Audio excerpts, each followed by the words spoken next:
नमस्कार मित्रमैत्रिणींनो, जर तुम्हाला आपल्या चॅनलवरच्या कथा आवडत असतील तर लाईक करत जात जा आणि चॅनलला सबस्क्राईब करून बाजूची घंटी दाबा आणि ऑलवर सेट करा. म्हणजे जेव्हा जेव्हा मी नवीन व्हिडिओ किंवा कोणतीही नवीन पोस्ट अपलोड करेन तेव्हा ती सगळ्यात आधी तुमच्यापर्यंत पोहोचेल. धन्यवाद. तर वळूया आपल्या कथेच्या पुढच्या भागाकडे. तिला खूपच वाईट वाटत होतं की तो तिला भेटायला पुन्हा आलाच नव्हता. डोळ्यातून अश्रू पण येत होते. किती स्वतःला सावरण्याचा प्रयत्न करत होती ती, पण नाही, तो हवा होता तिला ह्या क्षणी. इथे ह्यांचा गेम संपला होता आणि सगळेजण आता झोपायला निघून गेले होते. आधीसुद्धा त्याच्या रूममध्ये निघून गेला. तो बेडवर आडवा झाला होता, पण त्याला पण झोप काही येतच नव्हती. किती राग आला होता तिचा, पण आता मात्र मन मानत नव्हतं. ती बरी तर असेल ना? तिला त्रास होत असेल का? एकदा तिला बघायचं होतं. कशी आहेस विचारायचं होतं. त्याने घड्याळ पाहिलं तर आता 1 वाजला होता. शेवटी तो जागचा उठला आणि बाहेर आला. त्याने बाहेरचा अंदाज घेतला तर सगळेजण आता झोपले होते. तसा तो सरळ तिच्या रूमच्या दिशेने चालत गेला. दार लोटून तिच्या रूममध्ये शिरला आणि आतून दार लॉक केलं त्याने. आता पुढे. जसा तो आत आला त्याने त्याची पाठ दाराला टेकवली आणि मोकळा श्वास घेतला त्याने. कारण इतक्या रात्री सगळ्यांची नजर चुकवून तिच्या बेडरूममध्ये येणं खूपच रिस्की होतं. पण तरी देखील त्याने ती रिस्क उचलली होती. कारण तिला पाहिल्याशिवाय आता त्याला झोप पण लागत नव्हती. आज अक्षू इथे नव्हती झोपणार हे माहीत होतं त्याला, म्हणून तो आला होता. असाही आता तिला पाहण्यासाठी सकाळपर्यंत अजिबात धीर धरू शकत नव्हता तो. त्याने समोर पाहिलं तर युविका बेडवर शांत झोपली होती. तसा तो हळूहळू पावलं टाकत तिच्या जवळ आला. दोन्ही पाय सरळ ठेवून पाठीवर झोपली होती ती. कदाचित पायांना वारंवार क्रॅम्प्स येत होते म्हणून सरळ झोपली असावी. आता त्याची नजर तिच्या चेहऱ्यावर गेली तर तिचा चेहरा पार कोमेजून गेल्यासारखा वाटला त्याला. जणू गालावरचे सगळे अश्रू सुकून गेले होते. झोपण्याआधी बहुतेक खूप रडली असावी. त्याचीच तर वाट पाहत होती ती, पण तो आलाच नव्हता म्हणून रडली होती. त्याला पण कळत होतं ते. पण थोड्या वेळाआधी त्याने स्वतःला कसं सांभाळलं होतं त्याचं त्यालाच माहीत होतं. जर त्याला थोडा जरी उशीर झाला असता तरी केवढा मोठा अनर्थ घडला असता आणि तिच्याशिवाय आयुष्य जणू त्याने इमॅजिन केलंच नव्हतं. म्हणून तो पुरता हादरला होता. पण आता त्याने स्वतःला सावरलं होतं आणि आता तिला आपली गरज आहे ह्याची जाणीवही झाली होती त्याला. त्याने तिच्या डोक्यावरून अलगद त्याचा हात फिरवला आणि मग तिच्या कपाळावर किस केला. तशी तिने थोडी चुळबुळ केली आणि डोळे उघडले तर तिला समोर तोच दिसला, डोळ्यात आसवं घेऊन तिच्याकडेच पाहत असलेला. थोड्या वेळासाठी तिला वाटलं की हे आपलं स्वप्न असावं, पण नाही, स्वप्न नव्हतं ते. कारण त्याने तिचा हात हातात घेतला होता आणि तो त्यावर किस करत होता. तशी तिला जाणीव झाली की तो आपल्या जवळच आहे. कधीपासून अधीर झाली होती ती त्याला पाहण्यासाठी, त्याला भेटण्यासाठी, आणि तो आता आला होता. आणि आत्ता तो तिच्या खूपच जवळ होता. तिला तर खूप आनंद झाला. डोळ्यातून अश्रू बाहेर आले आणि जलद गतीने पुढे येऊन तिने त्याला कच्च मिठी मारली आणि डोळ्यांतील अश्रूंना वाट मोकळी करून दिली. त्याने पण त्याची मिठी अजूनच घट्ट केली. चष्मीस, थोड्या वेळाआधी तू माझा जीव काढला होता. तुला कल्पना नाही आहे की मी कोणत्या अवस्थेत होतो. असा मूर्खपणा पुन्हा करायचा नाही, नाहीतर बघ मी काय करेन. तिच्याच मिठीत राहून तो तिच्यावर रागवत बोलला. तशी ती त्याच्या मिठीतून बाहेर आली. आय एम सॉरी आदी. जेव्हा मी पाण्यात बुडत होते तेव्हा मला वाटलं की आता सगळं संपलं. क्षणात आईचा, मिहूचा चेहरा माझ्या डोळ्यांसमोर आला आणि मग शेवटी तुझा चेहरा माझ्या डोळ्यांसमोर आला. मला वाटलं की आता मी पुन्हा कधीच तुला भेटणार नाही, कधीच तुझी मिठी मला अनुभवायला मिळणार नाही. आता तुझ्यावर प्रेम करण्याचा अधिकार मला नसेल, कारण मीच ह्या जगात नसेल. आय एम सॉरी आदी, ती रडून बोलली. पण तिच्या त्या शेवटच्या शब्दांनीच त्याचा जीव घेतला. आत्ता तुझ्यावर प्रेम करण्याचा अधिकार मला नसेल, कारण मीच ह्या जगात नसेल. असं कसं बोलू शकत होती ती? ती हे जग सोडून जाण्याचा, मला सोडून जाण्याचा विचार पण कसा करू शकत होती? खरंच तिला अधिकार नसणार होता का माझ्यावर प्रेम करण्याचा? कसा? कारण ती सोडून मी कोणालाच हा अधिकार देऊच शकणार नव्हतो. त्या मिलिसेकंदामध्ये असे कितीतरी विचार त्याच्या मनात आले आणि त्याच्या छातीत धस्स झालं. पुरता हादरला तो तिच्या त्या शेवटच्या वाक्यांनीच, आणि त्याने तिच्या दोन्ही गालांवर हात ठेवून तिला जवळ ओढलं आणि तिच्या ओठांवर स्वतःचे ओठ टेकवले. तिला पॅशनेट किस करू लागला तो. ती पण त्याच्या स्पर्शाने मोहरली.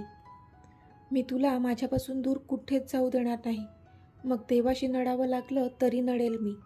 तो तिला बोलत होता आणि पुन्हा तिला किस करत होता. माझ्यावर प्रेम करण्याचा अधिकार फक्त आणि फक्त तुलाच असणार आहे चष्मीस, आयुष्यभर. कारण आयुष्यभर आपण दोघे सोबतच असणार आहोत. तो पुन्हा बोलला आणि पुन्हा तिला किस करू लागला. आज त्याच्या प्रेमाची तीव्रता जणू मोजून दाखवत होता तिला तो, त्याच्या मुखातून निघणाऱ्या त्या शब्दांनी आणि तिला करत असलेल्या त्या पॅशनेट किसने. आता त्याचा पण श्वास फुलला होता. तसं त्याने तिला सोडलं. दोघेही मोठमोठाले श्वास घेऊ लागले. तिने एकदा त्याच्याकडे पाहिलं तर तो आता तिच्यापासून थोडा बाजूला झाला होता. मेडिसिन्स घेतले? त्याने तिच्याकडे पाहून विचारलं. तशी तिने होमध्ये मान डोलावली. आता कसं वाटतंय? आर यू फिलिंग बेटर नाव? आता बरं वाटतंय का असं विचारत होता तो तिला. तशी हसली ती. Yes, I am feeling more better now. ती तिचे ओठ पुसत हसत बोलली. तसा तो पण हसला. रडत का होतीस मघाशी? त्याने तिला विचारलं. म्हणजे रात्री झोपण्याआधी ती का रडत होती हे विचारत होता तो. तशी ती रागाने त्याच्याकडे पाहू लागली. म्हणजे हे असं स्वतः त्रास द्यायचा आणि मग स्वतःच विचारायचं. काय झालं सांग ना, रडत का होतीस मघाशी? त्याने पुन्हा विचारलं. रडू नाही तर काय करू मी?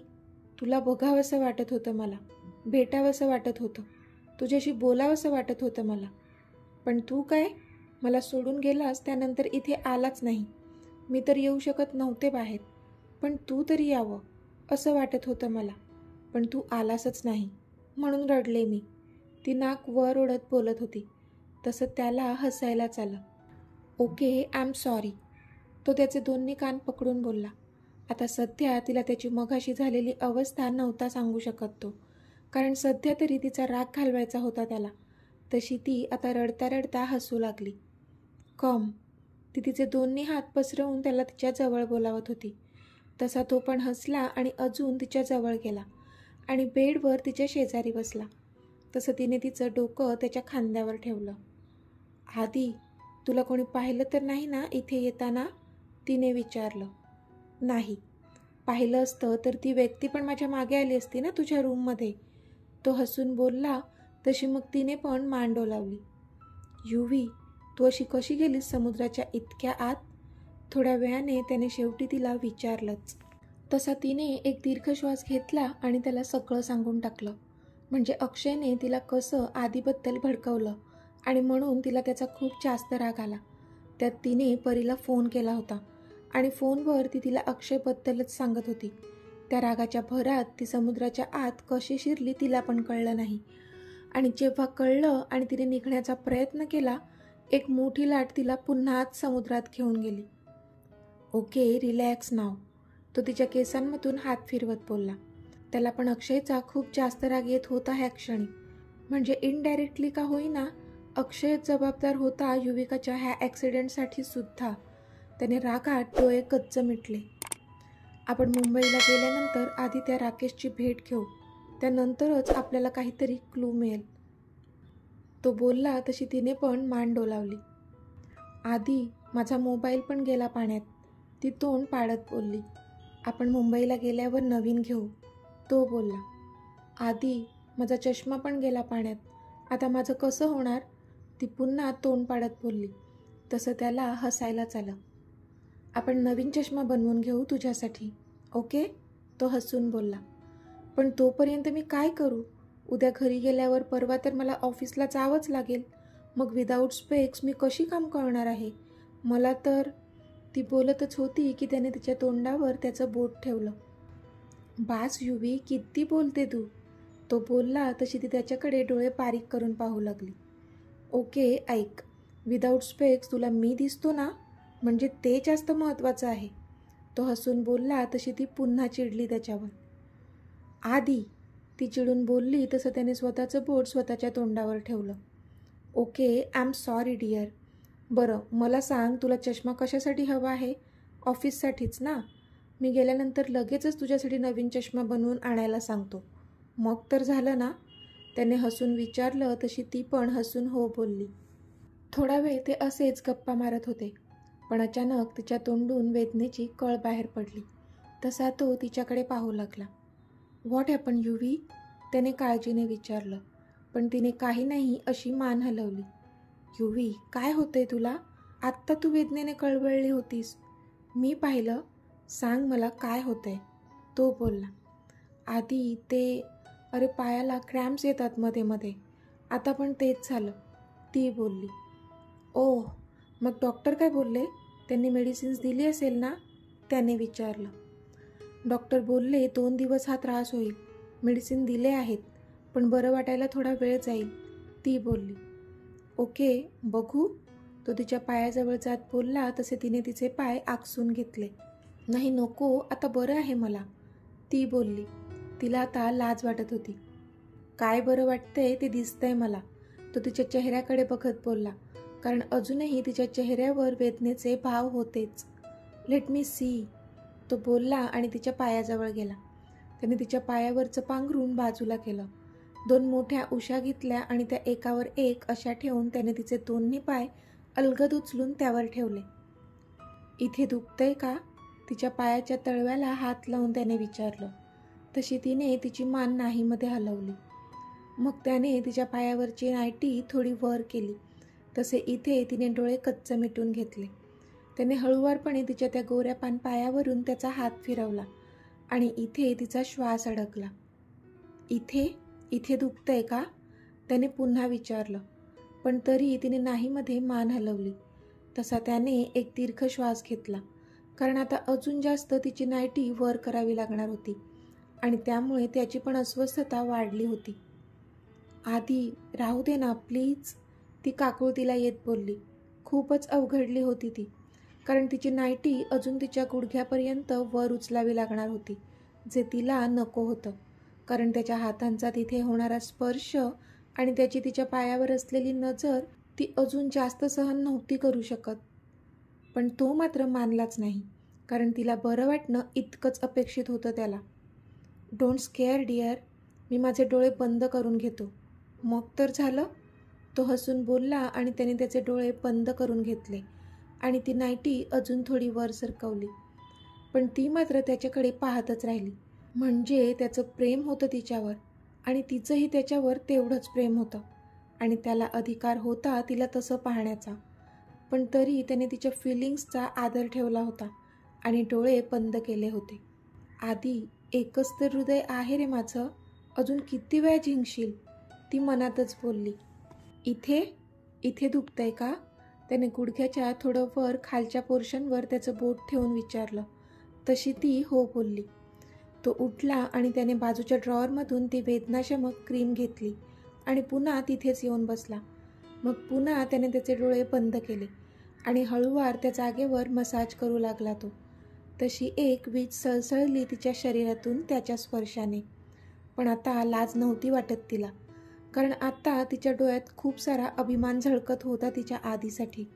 कारण न सांगता पण तो त्याची मर्यादा जपत होता आणि महत्त्वाचं म्हणजे तिच्या मनातलं सगळं जाणत होता तो, न सांगता. आता बरं वाटतंय का? त्याचं मसाज करून झालं होतं आणि तो तिला विचारत होता. हो, खूप बरं वाटतंय, ती हसून बोलली. गुड. आणि ह्या उशा अशाच राहू दे, थोडं उंचावर, म्हणजे पुन्हा क्रॅम्प नाही येणार. ओके? तो ती वेदनाशमक क्रीम बाजूच्या ड्रॉवरमध्ये ठेवत बोलला. तशी तिने हसून होमध्ये मान डोलावली. चल मी जाऊ आता, बराच उशीर झाला आहे, तो बोलला. तशी तिने नाहीमध्ये मान हलवली.